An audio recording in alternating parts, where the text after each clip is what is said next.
This is VR Capstone. The idea of the capstone is to have 10 weeks for students to design, invent, and build an AR or VR application. This year we have a really great diversity of projects. The students get to work with state-of-the-art devices and for some of them be the world's first developers. Our project is called Finding Seattle. We actually got access to film in a couple of shelters in Seattle. We have VR video from inside of those shelters so that the person can really see what it feels like to be a person who's experiencing homelessness. One of the things they really emphasize in this capstone course is that virtual reality can do more than just games. It can really give you a sense of empathy because it puts you in that first person and you really feel like you're there.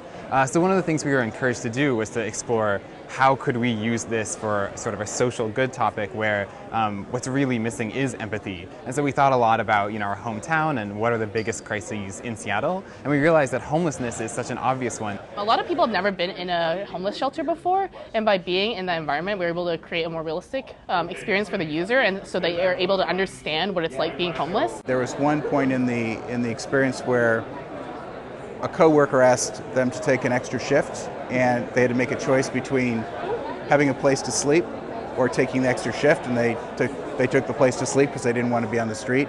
It really puts you in a place where you experience for a moment what it's like to be homeless, and I thought it was very powerful. Our project is Wheelchair VR, and we're trying to simulate a day in the life of a wheelchair user to create empathy and really get someone to know what it's really like to move around in a wheelchair. We talked to an actual manual wheelchair user, and we got her opinion on things in daily life. A wheelchair user is a cube. They have to get around stuff, and it's tiring too. This is physically exerting. So there's two simulations we created. We created a library scene and a restaurant scene. In the library scene, you need to find the working elevator, and in the restaurant scene, you need to find the bathroom.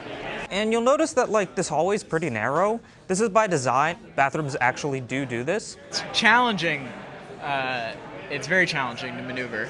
The name of our project is Home Run Derby VR. Growing up, I played a lot of multiplayer couch co-op, as they call it, where you and a friend or family member were sitting together on a couch side by side playing a game. We really wanted to make two people in the same room playing a game together, and that's really the crux of our experience. I really like the game a lot. It reminded me a lot of the old games that I used to play. The VR adds a whole new level of depth to it. So it's really fun to be inside the game and actually being able to hold the bat and orient yourself. It's just an amazing spin that they've added to it. Zombie mode, you have your baseball bat and you have grenades that are coming at you. Your goal is to take out as many zombies as you can before they take you out. I really liked the game. It was awesome to be able to just put on the headset and be in this whole new world. Fantasia Conductor. It is a music rhythm-based game where basically you're completing different puzzles to build up this song. Our project is based on virtual reality and music and combining the two, so taking music and extending the dimension of music with virtual reality. I think it'll be a great opportunity to help people see how songs are built up over time and play interactive games and do things that are in time with the rhythm to understand how the different parts of the songs all fit together, and then at the end experience this magical Fantasia moment. So it's a cool combination of senses that you can't really get outside of virtual reality. I think it was done really well. I liked that you built the song and that you could hear the progression of what was happening. Our project is called Easy Math. So one of the challenges we discovered was it's really hard to understand 3D shapes in the 2D land.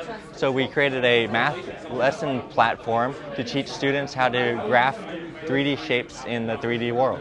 I think it really does help the student learn. You can interact with the Magic Leap itself and also the web interface and see changes happening in real time. I thought it was very interesting. A lot of students are visual learners. He showed me a couple things about how you could move it around and what happens if you change the radius. For me, it was fun.